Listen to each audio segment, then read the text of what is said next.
فأنا ناصح لإخواني بالصدع بالحق تبيض وجوههم. السكوت في مسألة الحزبية يضرها، فاصدع بما تؤمر وأعرض عن المشركين.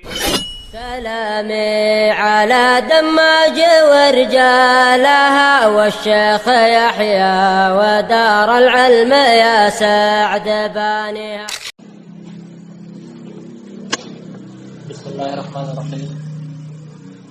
إن الحمد لله نحمده تعالى ونستعينه ونستغفره ونعوذ بالله من شرور أنفسنا وسيئات أعمالنا. من يهده الله فلا مضل له ومن يضلل فلا هادي له. أشهد أن لا إله إلا الله وحده لا شريك له وأشهد أن محمدا عبده ورسوله صلى الله عليه وعلى آله وأصحابه ومن تبعه بإحسان إلى يوم الدين. أما بعد. Ikhwani kiram wa akhwatil karimat, kita melanjutkan kajian pada kitab Tauhid alladhi huwa haqqullahi 'alal 'abid.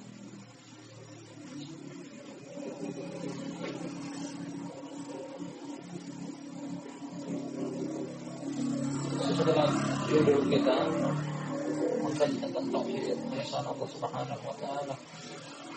Tauhid adalah ibadah yang merupakan hak Allah Subhanahu wa taala. Pada pertemuan kita hari ini kita akan ambil bab baru. Sekaligus kita akan masuk pada sepertiga kedua. Bab al-wahid wal isyarat. Bab yang ke-21. Dengan judul bab kata sang penulis, semoga Allah merahmati beliau, Syekh Muhammad bin Abdul Wahhab An-Najdi At-Tamimi, ma jaa fi himayatil Mustafa sallallahu alaihi wasallam janab at-tauhid wa sadduhu kull tariqin yusilu ila syirk. Judul bab panjang, artinya adalah penjagaan Mustafa. Mustafa adalah salah satu nama Nabi sallallahu alaihi wasallam. Beliau menjaga tentang apa? Kepentingan tauhid.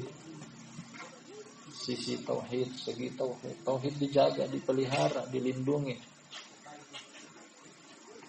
Wasadduhu kulla tariqin yusil ila syirk, serta menutup pintu-pintu yang mengantarkan kepada kesyirikan. Jadi bunyi bab yang telah kita baca sekaligus artikan, artinya adalah tauhid dijaga dan dipelihara. Sebagaimana Nabi SAW menjaga umatnya untuk tidak terjerumus ke dalam kesyirikan, hendaknya kita sebagai umat Nabi SAW yang tidak punya jaminan apa-apa di hadapan Allah, lebih menjaga dan memelihara tauhid kita, dilindungi, dijaga, dipelihara. Sebab ini mengajarkan kepada kita bahwasanya saking pentingnya tauhid kita jaga sebagaimana kita menjaga hal-hal yang kita cintai. Maka hendaknya ini lebih kita jaga.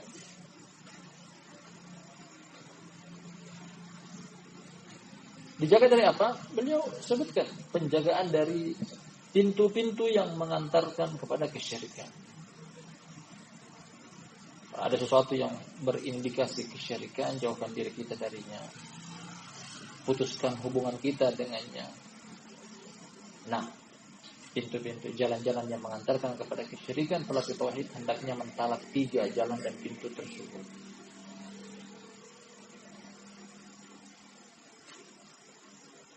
Barakallahu fikum jami'an, kita akan baca. Namun sebelumnya seperti biasa keterkaitan antara bab ini dengan bab sebelumnya serta keterkaitan antara bab ini dengan kitab tauhid secara garis besar. Metode kajian kita demikian dalam buku ini. Karena sang penulis tidaklah membawakan satu bab kecuali itulah fikih. Nah, buku-buku Ahlus Sunnah dengan metode Ashabul Hadis, fikih atau pemahaman buku terdapat pada judul bab. Kemudian mereka kuatkan dengan landasan hukum yang mereka bawakan dalam judul bab. Pada pertama secara urutan Al-Quranul Karim, disusul dengan hadis Nabawiyah, hadis Nabawiyah. Kemudian kalau ada diperlukan untuk perkataan para ulama sebagai tafsir, atau penjelasan ayat dan hadis mereka bawakan. Kemudian boleh jadikan semacam kesimpulan pada masail. Subhanallah, buku ini indah. Kalau yang memahami tentang manisnya ilmu, lezatnya ilmu. Pertama-tama keterkaitan antara bab ini dengan bab-bab sebelumnya. Barakallahu fikum. Sampai pada titik ini 21. Beliau giring kita untuk memahami tentang tauhid penting. Memiliki keutamaan, keunggulan lebih daripada amalan-amalan yang lainnya.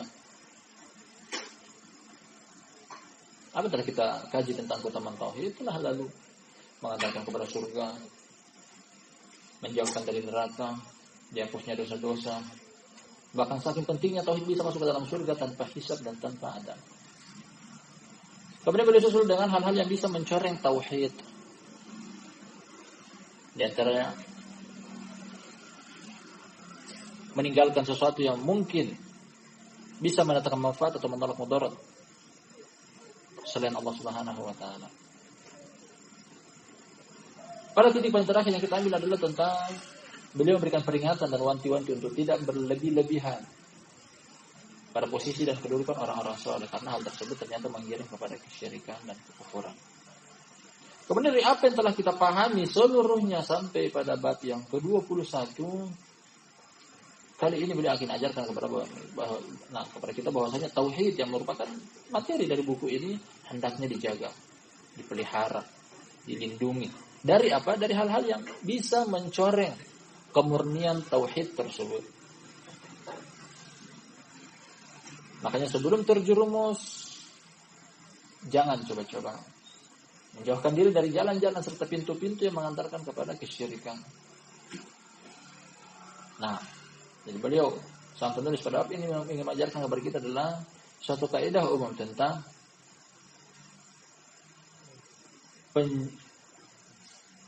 pelindungan atau penjagaan atau mencegah lebih baik daripada mengobati. Karena kalau sudah terjerumus untuk keluar dari kesesatan, butuh waktu, butuh kerja keras. Namun sebelum terjerumus ke dalamnya, hendaknya jangan.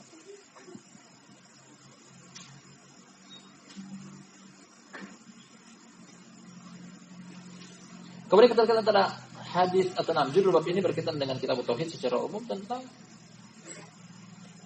penyebutan dalam judul bab tauhid, janabut tauhid, sisi tauhid, pentingnya tauhid, bahwasanya dijaga, dipelihara.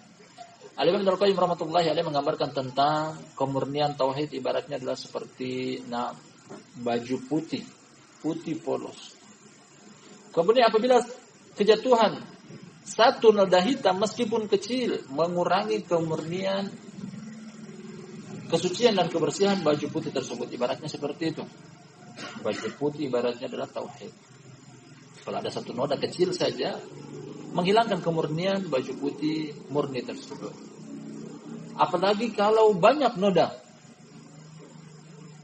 Satu dosa, ungkapan tentang satu titik hitam yang bisa mengotori baju putih. Dan titik bervariasi, ada yang kecil, ada yang besar, ada yang sedang. Sebagaimana juga dosa, ada yang kecil, ada yang sedang, ada yang besar. Maksiat, dosa besar, bid'ah, kesyirikan. Semakin banyak noda hitam akan semakin membuat baju hitam tersebut ternodai. Sebagaimana semakin banyak dosa, baik itu dosa kecil, dosa sedang, dosa besar, akan mengotori sisi tauhid. Kecil dan besarnya, sedikit dan banyaknya. Makanya dijaga kemurnian tauhid.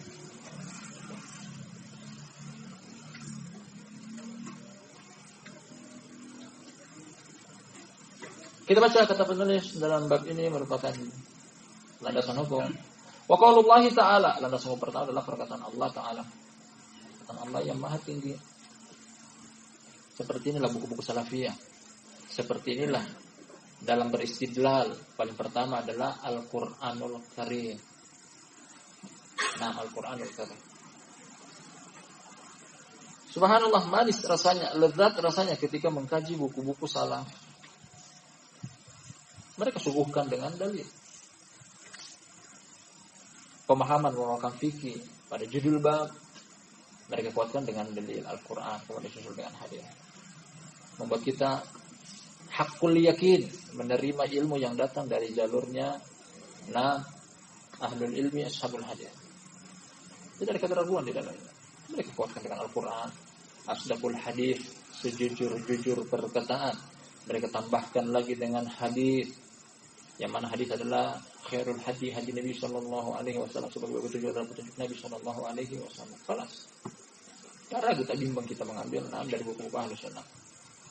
Perkataan Allah Ta'ala, laqad ja'akum rasulun min anfusikum azizun 'alaihi ma anittum harisun 'alaikum bil mu'minina raufur rahim. Fa in tawallaw faqul hasbiyallahu la ilaha illahu 'alaihi tawakkaltu wa huwa rabbul 'arsyil 'azim. Surat At-Taubah ayat yang ke-128-129. Kita artikan perkataan Allah. Sungguh telah datang kepada kalian seorang rasul dari diri kalian sendiri. Mana dari diri kalian adalah dari golongan kalian, bangsa manusia, bukan dari jin. Karena tak satu pun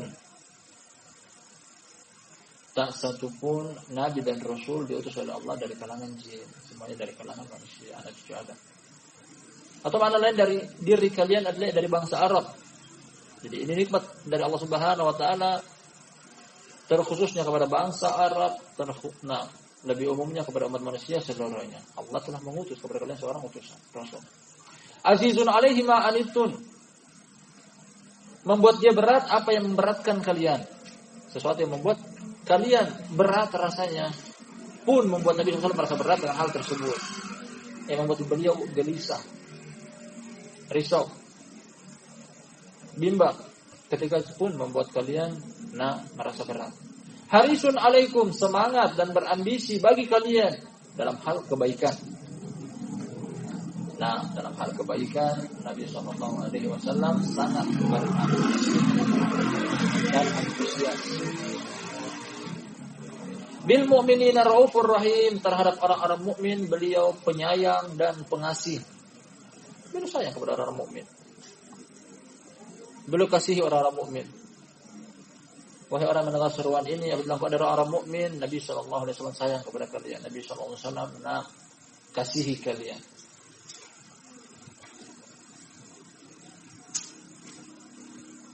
Fa in tawallu, seandainya mereka berpaling, atau kalian, seandainya kalian berpaling, faqul, maka katakanlah wahai Muhammad, hasbi Allah, cukuplah Allah sebagai pelindung, penolong, pembela. La ilaha illahu, tidak ada sembahan yang berhak disembah kecuali Dia. Alaihi tawakkaltu, kepada Dialah aku bertawakal, berserah diri. Wa huwa rabbul arsyil azim, dan Dia adalah Rabb arsy yang agung.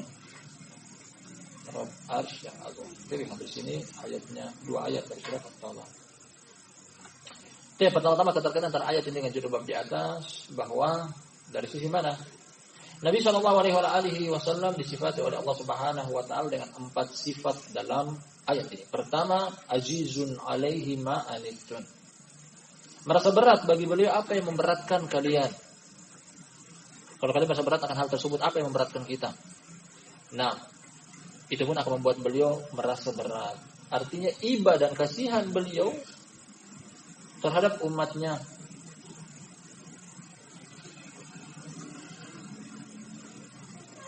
Dalam hal ini beliau enggak suka melihat kaum mukminin susah. Beliau enggak senang melihat kaum mukminin sengsara. Beliau merasa berat. Ada yang buat berat kaum muslimin. Harisun 'alaikum. Antusias dan ambisi bagi kalian untuk mendapatkan kemanfaatan dan kebaikan duniawiyah dan ukhrawiyah. Ini beliau semangat. Bukan cuma di lisan, bahkan diimplementasikan dengan perbuatan. Bahwasanya beliau semangat untuk menyampaikan kepada kalian kebaikan. Termasuk adalah sebaik-baik kebaikan yang ada di permukaan bumi yang Allah turunkan kepada umat manusia adalah tauhid. Ini dia. Makanya beliau semangat, ambisi, antusias untuk menyampaikan kepada kalian tauhid, mengajarkan kepada kalian tauhid, serta beliau pun merasa berat, kasihan, iba ketika kalian terjerumus ke dalam kesyirikan.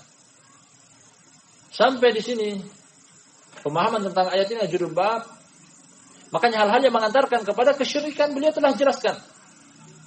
Sebagaimana hal-hal yang mengantarkan kepada tauhid juga beliau telah menjelaskan. Datang dari hadis Abdullah bin Amr bin As al-Bukhari, kata Nabi sallallahu alaihi wasallam, "Ma min nabiyyin ba'atsallahu ila qaumihi illa qad dalla ummatahu ala khairin ya'lamuhu lahum wa andarahum minasyarri." Nah, ma ya'lamuhu lahum. Kata Nabi sallallahu alaihi wasallam, tidaklah satu nabi pun yang Allah utus kepada umat manusia di permukaan bumi kecuali tak satu pun kebaikan, melainkan mereka telah mengajarkan kebaikan tersebut kepada umatnya, serta tak satu pun kejelekan, melainkan para nabi dan rasul telah memberikan peringatan akan umat mereka akan kejelekan tersebut. Ini visi dan misi para nabi dan rasul. Kebaikan yang datang dari Allah mereka telah jelaskan dengan segamblang-gamblangnya dan jelas-jelasnya. Serta kejelekan, para nabi dan rasul telah memberikan peringatan dengan segamblang-gamblangnya dan sejelas-jelasnya. Yang mengikuti jalan para nabi dan rasul, terkhususnya Nabi kita Muhammad sallallahu alaihi wasallam, akan mendapatkan kebaikan. Nah, ini keterkaitan ayat dengan judul bab. Yang boleh ingin pahamkan pada judul bab bahwa tauhid dan syirik pada dua sisi yang saling kontradiksi, bertolak belakang. Tauhid adalah sebaik-baik kebaikan, syirik adalah sejelek-jelek kejelekan. Tauhid yang merupakan sebaik-baik kebaikan beliau telah jelaskan seluruhnya. Serta kesyirikan beliau pun telah jelaskan seluruhnya. Tinggal kita mau mengambil. Nah, kebaikan yang ada pada Nabi sallallahu alaihi wasallam tersebut. Beliau tutup lagi bil mu'minina raufur rahim, ini pun sifat yang ketiga dan keempat, beliau terhadap orang-orang mukmin, pengasih serta penyayang.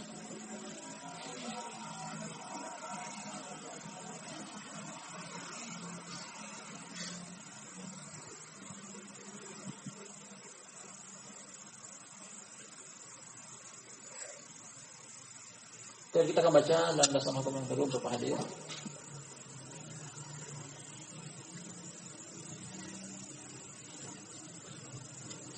Abi Hurairah radhiyallahu anhu qala Rasulullah sallallahu alaihi wasallam,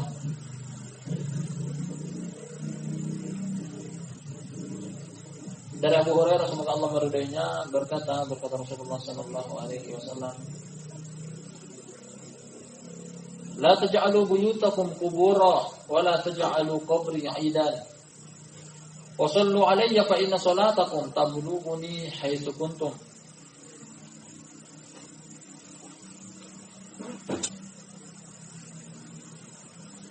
Rawahu Abu Daud bi isnadin hasan rawatuhu thiqat. Nah, hadis yang hasan sesuai dengan apa yang beliau sebutkan.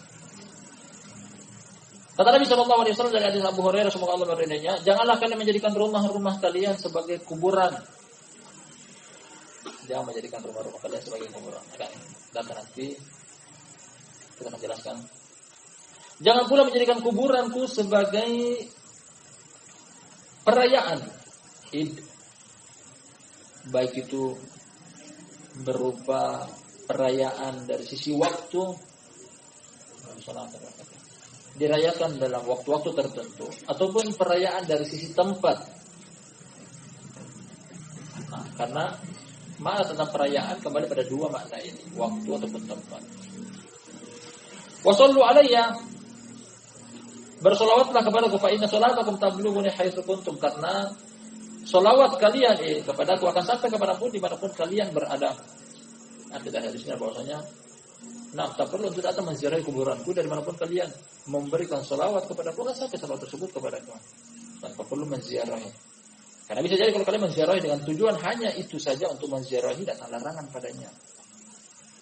Nah, syudur rihal, menyengaja untuk bersafar dibolehkan, namun pada kepentingan masjid, termasuk Masjid Nabawi. Adapun datang menyengaja untuk menziarahi kuburan Nabi SAW hanya dengan tujuan itu saja, tidak dengan tujuan yang lainnya, nah yang ini terlarang. Dengan tujuan apa? Kalau kalian ingin menyampaikan solawat kepadaku, dimanapun kalian berada, tanpa perlu datang ke kota Madinah, tanpa perlu datang ke masjidku, tanpa perlu datang ke kuburanku, nah solawat tersebut akan sampai. Kita baca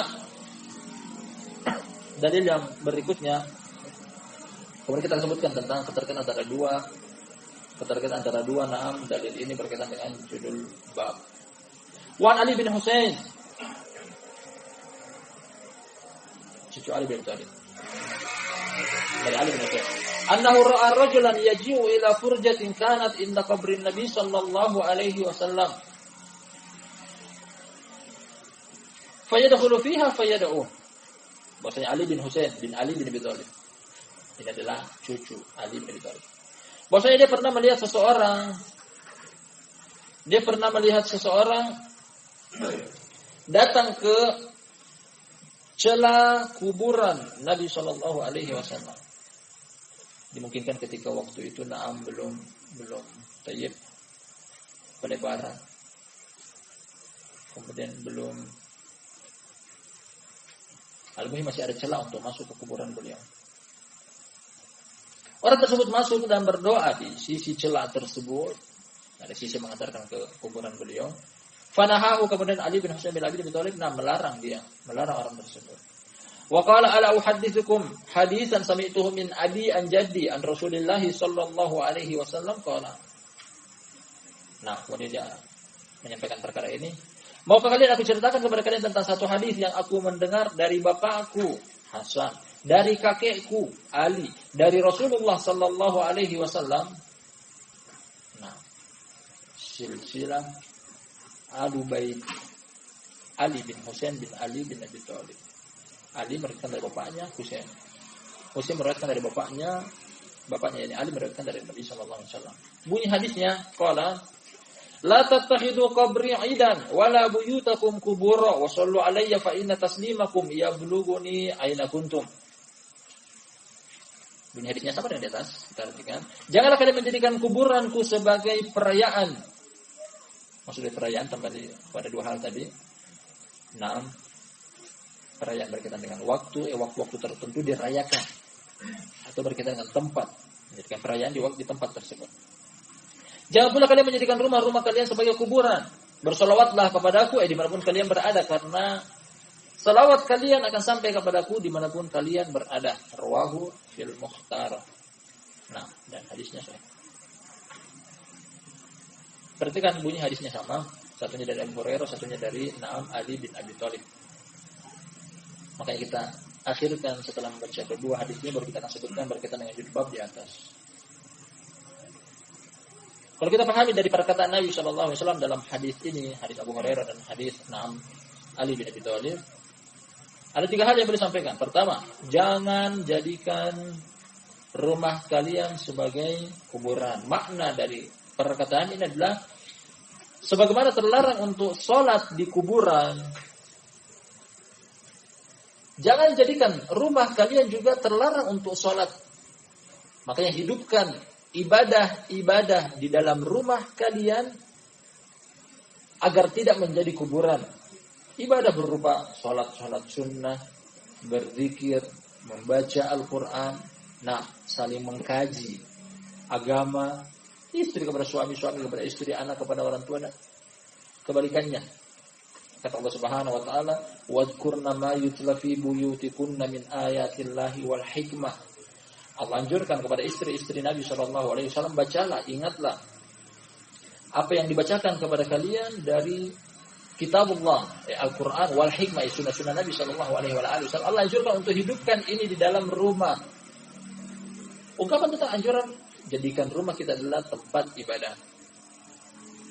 Kalau rumah kita jadikan sebagai tempat ibadah kepada Allah Subhanahu wa taala, tidak akan menjadi kuburan. Yang menjadi kuburan adalah apabila tidak beribadah di dalam rumah, baik itu berupa salat, zikir, baca Al-Qur'an, dan pendidikan kepada keluarga. Ini makna la taj'alu buyutakum qubura. Ini pertama. Artinya beliau memberikan peringatan kepada kita untuk jangan sampai hal ini terjadi. Beliau mencegah. Sebelum terjadi beliau mencegah. Ya, keterkaitan dengan judul di atas. Hal yang kedua juga disebutkan dalam dua hadis yang sama, hadis Abu Hurairah dan hadis Naam Ali bin Abi Thalib.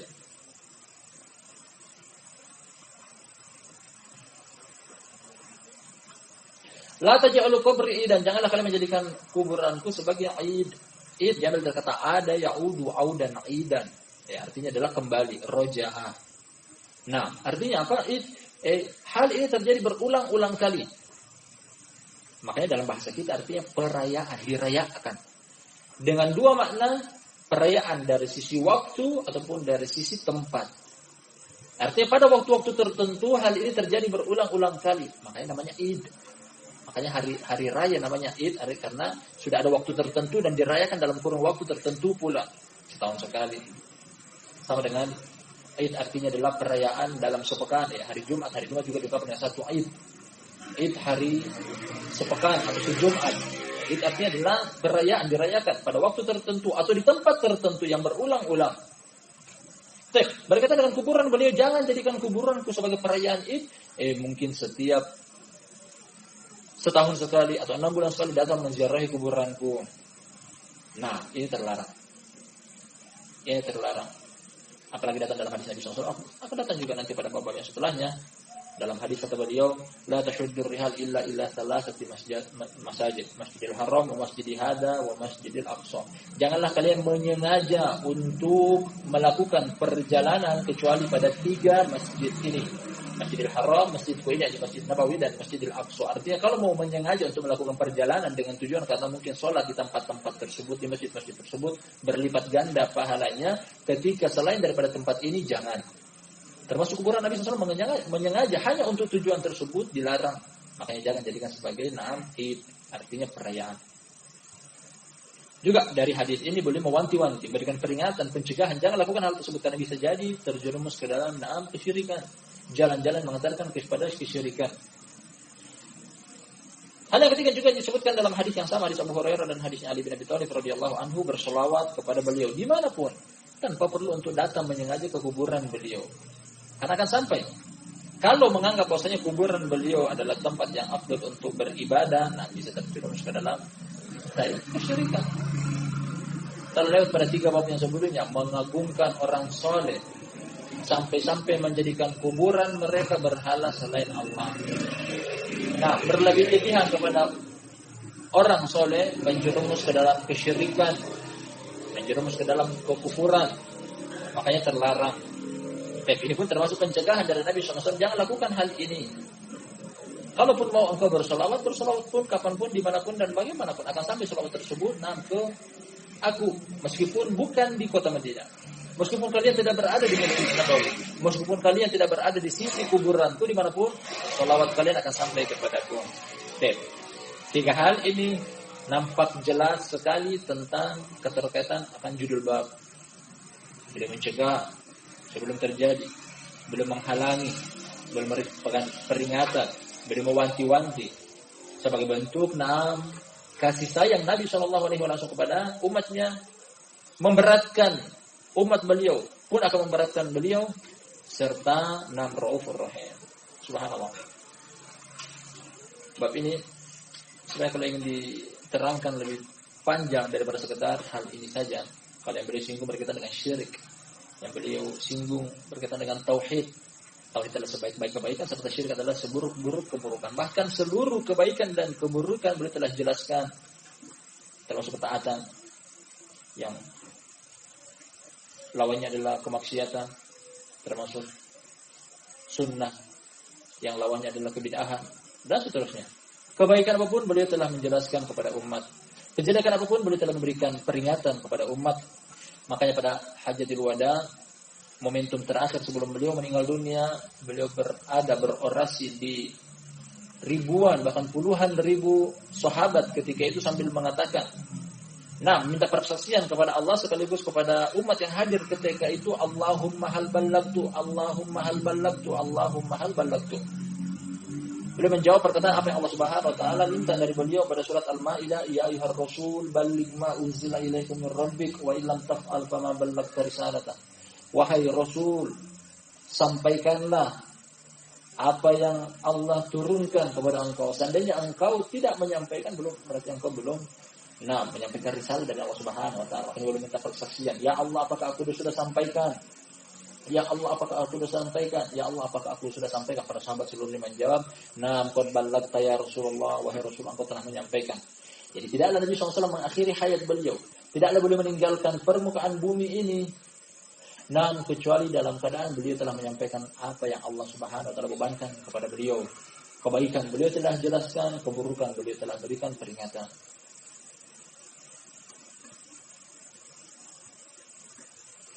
Kalau pada bab ini yang kita kaji adalah dengan tauhid dan syirik, wajib kita katakan seluruh bab telah beliau jelaskan, telah beliau berikan peringatan. Kita akan baca masailnya.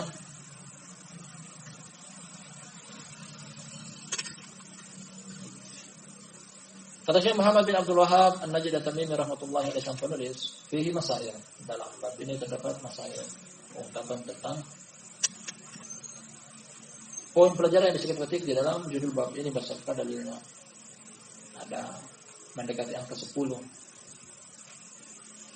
Al-ula yang pertama tafsir ayat Barra'ah. Tafsir ayat Barra'ah telah kita jelaskan secara singkat tadi di atas. Kita akan ulangi. Setelah datang kepada kalian seorang rasul, perhatikan, datang kepada kalian. Kedatangan ini disambut. Beliau adalah duta dari Allah Subhanahu wa taala kepada kita sebagai umat manusia. Artinya ini adalah anugerah dari Allah Subhanahu wa taala, Allah yang datangkan.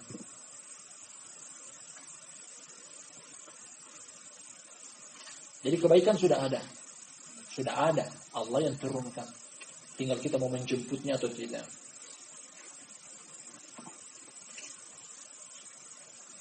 Kemudian beliau datang dengan membawa kebaikan, petunjuk dan agama yang hak. Kata Allah Subhanahu wa taala, "Huwallazi arsala rasulahu bil huda wa dinil haq." Dialah yang telah mengutus rasulnya, utusannya dengan petunjuk dan agama yang hak. Ini yang Nabi SAW datang dengannya. Apa yang beliau datang dengannya? Petunjuk, hidayah. Nah, ingin mendapatkan hidayah, jemput hidayah tersebut dari Rasulullah SAW. Ingin mendapatkan agama yang hak, begitu banyak agama di permukaan bumi, baik itu agama yang turun dari langit disamakan dengan agama samawi, Yahudi dan Nasrani, meskipun telah dirubah, diganti, ditambah dan dikurangi oleh tangan-tangan nakal manusia, atau agama buatan-buatan manusia. Sebaik-baik agama adalah agama yang dibawa oleh Nabi SAW, disifati oleh Allah dinul haq. Walladzi arsala rasulahu bil huda wa dinil haq. Dialah yang telah mengutus utusannya, rasulnya membawa petunjuk dan agama yang hak. Hanya agama itu yang diterima oleh Allah Subhanahu wa taala, selain agama itu tersebut tidak diterima. Kata Allah Subhanahu wa taala, "Innad dina 'indallahi al-Islam."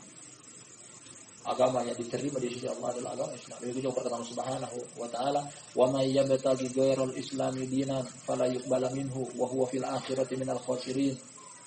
Barang siapa yang mengharap Islam selain Islam agamanya, dia mengharap selain Islam adalah agama bagi dia. Fala yuqbala minhu, Allah tidak akan terima dari dia. Wa huwa fil akhirati minal khasirin, dan dia termasuk orang-orang merugi di hari kiamat kelak. Maka Nabi SAW perintahkan kepada Bilal bin Rabah yang memiliki suara yang lantang. Makanya dia diangkat sebagai Nabi SAW muadzin, karena suara yang lantang untuk menyampaikan hal ini. Simak baik-baik apa yang dia sampaikan dengan suara yang lantang tersebut. Nabi SAW perintahkan kepada Bilal bin Rabah untuk mengumandangkan, "Ala la yadkhulul jannata illa nafsun muslimah." Ketahuilah tidak akan masuk ke dalam surga kecuali satu jiwa yang muslim. Jiwa Nasrani tidak akan masuk surga. Jiwa Yahudi tidak akan masuk surga. Nah,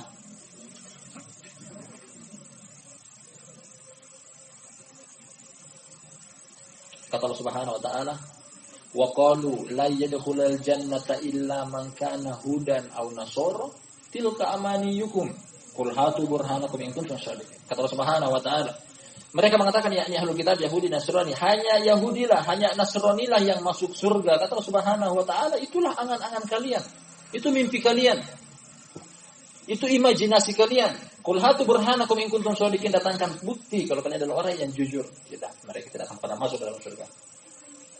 Karena Allah Subhanahu wa taala, innal ladzina kafaru min ahli kitab wal musyrikin fi nari jahannam.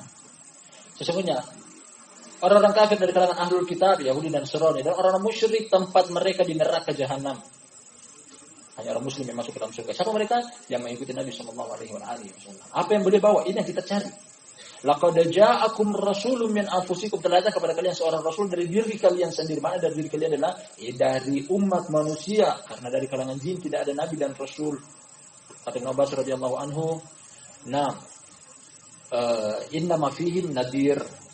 Di bangsa jin yang ada hanyalah para pemberi peringatan. para pemberi peringatan. Adapun nabi dan rasul hanya datang dari manusia. Dalam surat Al-Hajj kata Allah Subhanahu wa taala, Allahu yastofi minal malaikati rusulan wa minan nas. Allah lah yang memilih utusan dari kalangan malaikat, utusan Allah kepada manusia dari kalangan malaikat adalah Jibril wa minan nas, dan juga utusan Allah dari kalangan manusia. Adapun dari mereka dari jin adalah para pemberi peringatan, tidak ada nabi dan rasul. Makanya kata Allah Subhanahu wa taala, wa isarafna ilaika nafaran minal jinni yastami'una al-Qur'an falamma hadaruhu qalu ansitu falamma qudiya wallaw ila qaumihim mundirin. Nah, memberikan peringatan yang ada pada kalangan jin hanyalah para pemberi peringatan. Kemudian 4 sifat yang telah kita jelaskan juga kita akan ulangi dari ayat ini, 2 ayat pada surat At-Taubah tentang sifat yang Allah Subhanahu wa taala Nabi kita Muhammad sallallahu alaihi wasallam adalah azizun alaihi ma anittum. Nah, merasa berat apa yang memberatkan kalian. Makanya Nabi sallallahu alaihi wasallam datang kepada umat manusia di akhir zaman, kepada kaum muslimin, untuk mengangkat berat-berat yang dulu ada di kalangan Yahudi dan Nasrani. Kata Allah Subhanahu wa taala, alladzina yattabi'una ar-rasula an-nabiyyal ummiyya alladzi yajidunahu maktuban indahum fit Taurati wal Injil ya'muruhum bil ma'rufi wa yanhahum 'anil munkar wa yuhillu lahum at-tayyibati wa yuharrimu 'alaihimul khaba'ith wa yad'u 'anhum israhum wal aghlal allati kanat 'alaihim. Ini sifat Nabi sallallahu alaihi wasallam yang Allah sebutkan di dalam Taurat dan Injil sebelum kedatangan beliau. Jadi di antara visi dan misi datangnya Nabi sallallahu alaihi wasallam adalah pertama,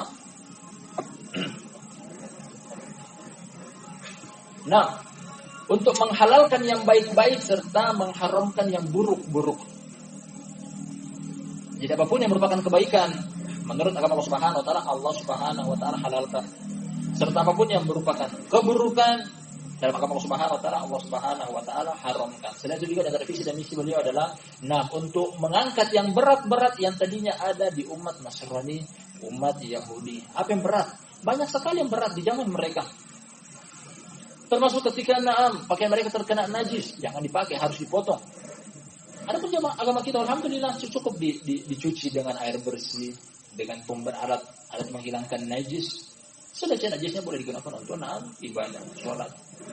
Berat di zaman dahulu. Umat Yahudi ketika istri mereka haid, tidak boleh untuk dipergauli, bahkan dibuatkan mereka semacam kandang bagi binatang. Tidak boleh keluar dari tempat tersebut kecuali setelah suci dari haid mereka. Agama Islam kata Allah Subhanahu wa taala, fa'tazilun nisaa fil mahid. Cukup menjauhi tempat yang keluar haid, mempergauli badan yang lainnya silahkan. Makanya kata Aisyah radhiyallahu anha, kana Nabi sallallahu alaihi wasallam yubashiruni wa ana haidun. Ala lisan atau faqala li taziri. Sama dengan hadis tersebut. Kata Nabi sallallahu alaihi wasallam, kata Aisyah radhiyallahu anha, dahulunya Nabi sallallahu alaihi wasallam mempergauli aku dalam keadaan aku sedang haid dan memerintahkan aku untuk menggunakan sarung. Sebagai pembatas antara beliau dengan tempat keluarnya haid tersebut. Dipergauli seperti biasa. Walhamdulillah. Kita memuji Allah Subhanahu wa taala yang menjadikan kita termasuk umat Nabi sallallahu alaihi wasallam disifati dengan sifat yang agung ini. Mengangkat berat yang dulunya ada di umat terdahulu. Agama kita ringan. Lebih berat umat terdahulu. Perhatikan ketika bikin dosa dari umat Yahudi, Allah tidak akan terima taubat mereka kecuali setelah bunuh diri. Fatubu ila bari'ikum faqtulu anfusakum. Dzalikum khairul lakum inda bari'ikum fataba alaikum. Kalau kalian bikin dosa wahai umat Nasrani, umat Yahudi zaman dahulu, Allah tidak akan terima kecuali setelah membunuh diri. Membunuh diri baru Allah terima. Dzalikum khairul lakum inda bari'ikum. Itu adalah kebaikan di zaman mereka. Adapun di zaman kita, agama kita begitu mudahnya. Lakukan dosa silakan bertobat. Lakukan dosa silakan bertobat. Allah Ghafurur Rahim.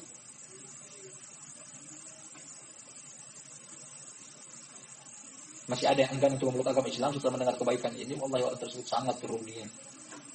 Diberikan kesempatan lahir dalam keadaan agama Islam, tak perlu cari kemana-mana. Agama Islam sudah ada dalam dadanya. Masih enggan untuk mengamalkan agama Islam yang sangat ringan, kata Allah Subhanahu wa taala atau kata Nabi sallallahu alaihi wasallam, yuridullahu bikumul yusra wa la yuridu bikumul usra. Allah inginkan kepada kalian kebaikan, keringanan, kemudahan, kegampangan, dan Allah tidak inginkan kepada kalian keberatan. Asalnya yang kedua, ibaduhu ummatahu an hadal hima ghayatul bu'd. Nah, Nabi Shallallahu Alaihi Wasallam menjauhkan umat beliau dari penjagaan ini sejauh mungkin.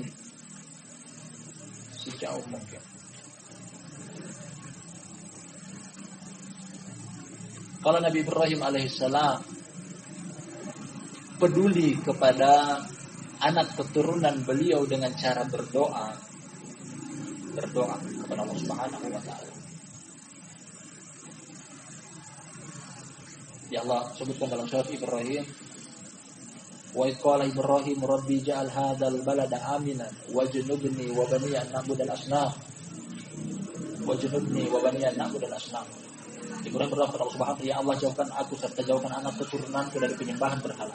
Artinya dia berdoa untuk dijauhkan oleh Allah Subhanahu wa taala dari kesyirikan, dosa besar yang paling besar.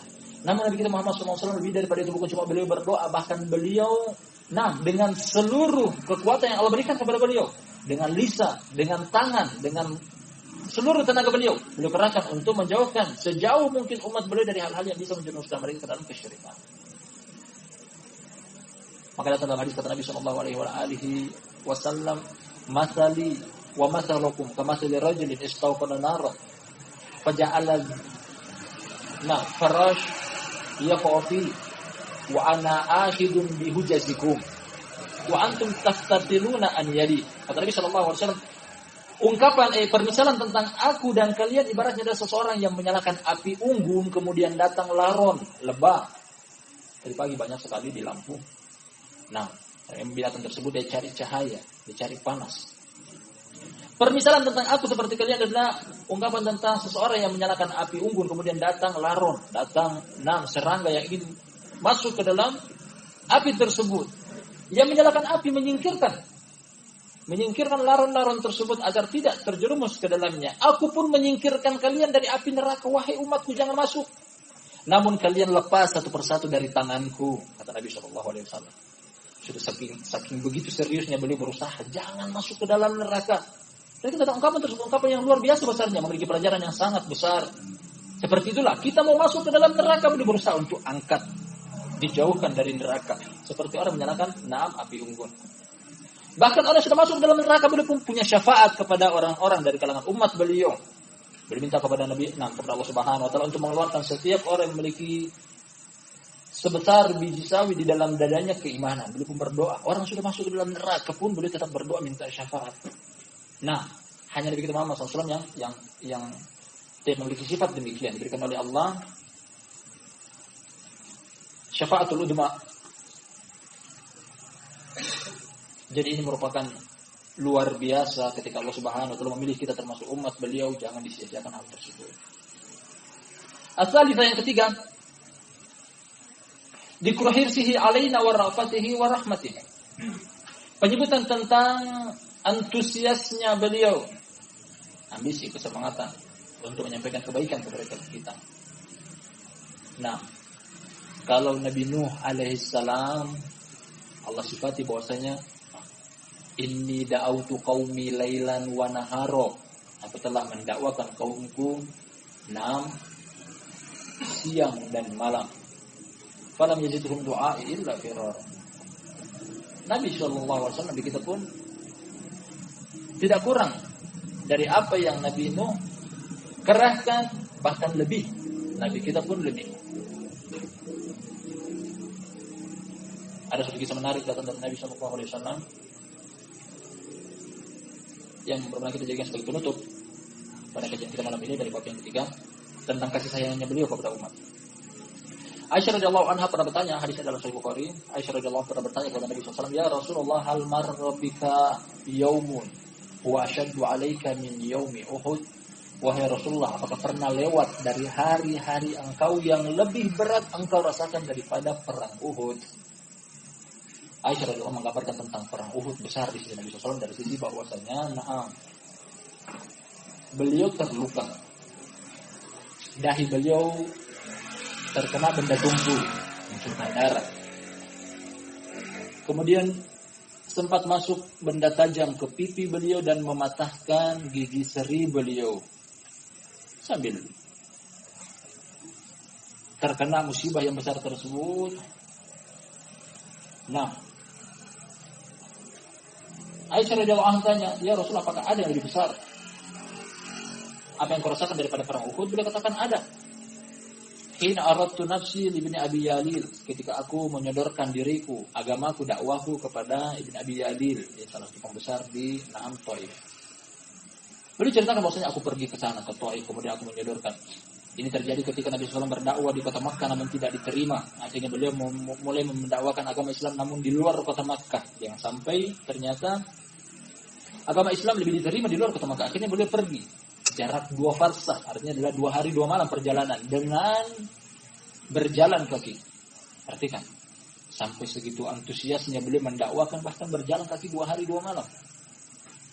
Sampai di sana beliau sodorkan bahwasanya ini agama Islam, aku adalah utusan Allah Subhanahu wa taala datang dari sisinya. Nah, ternyata tak seorang pun di antara kabilah-kabilah yang ada di Taif menerima dakwaan beliau. Bahkan orang-orang bodoh serta anak-anak kecil menggiring kepulangan beliau dengan lemparan batu. Sudah enggak diterima dakwah, diusir dengan begitu malunya, tambahkan lagi dengan lemparan batu yang membuat tumit beliau berdarah. Akhirnya beliau pulang dalam keadaan gundah gulana, berjalan seorang diri atau zahir, beliau ditemani oleh budak beliau. Sampai di perbatasan antara Taif dan Makkah, akhirnya datang kepada beliau malaikat Jibril. Malaikat Jibril mengatakan, "Hada, malakul jibal." Aku datang bersama, kata malaikat Jibril, datang bersama malaikat penjaga gunung, merupakan utusan dari Allah Subhanahu wa taala. Kemudian malaikat gunung tersebut mengatakan bahwasanya, "Rabb, engkau telah mendengar apa yang kaum engkau dustakan engkau. Kalau engkau izinkan wahai Muhammad, aku angkatkan gunung besar di kota Makkah, aku akan timpakan kepada mereka orang-orang yang mengejek engkau, mengolok-olok engkau." Perhatikan tentang pembelaan Allah Subhanahu wa taala sampai perlu untuk mengutus seorang malaikat untuk menimpakan orang yang tidak mau menerima dakwaan beliau. Kalau beliau tinggal mengatakan iya akan terjadi hal tersebut. Hanya apa kata beliau? "Inni arju ayakhruja min aslabihim may ya'budullah azza wajalla." Aku berharap bahwasanya ada salah seorang dari keturunan mereka yang tadi mendustakan aku, mengolok-olok aku, mengejek aku, seorang saja yang beribadah kepada Allah Subhanahu wa taala. Sudah diperlakukan sebegitu besarnya, hanya saja beliau tetap tidak mau membalas dengan kejelekan. Inilah bukti tentang hadis Abdullah bin Amr bin As radhiyallahu anhu, kata dia, maka Nabi sallallahu alaihi wasallam fahishan wala mutafahishan wala yujzi'u sayyi'a bis-sayyi'a walakin ya'fu wa yasfah. Nabi sallallahu alaihi wasallam bukanlah orang yang sering berteriak di pasar dengan angkat suara yang kencang. Beliau juga tidak membalas kejelekan dengan kejelekan, namun beliau memaafkan dan mengampuni. Sebegitu besarnya antusias dari Nabi sallallahu alaihi wasallam, kasih sayang beliau kepada umat. Hanya saja begitu banyak orang yang tidak mensyukuri akan nikmat tersebut. Allahu taala a'lam bissawab. Tapi ada pertanyaan sebelum kita akhiri, barakallahu fikum.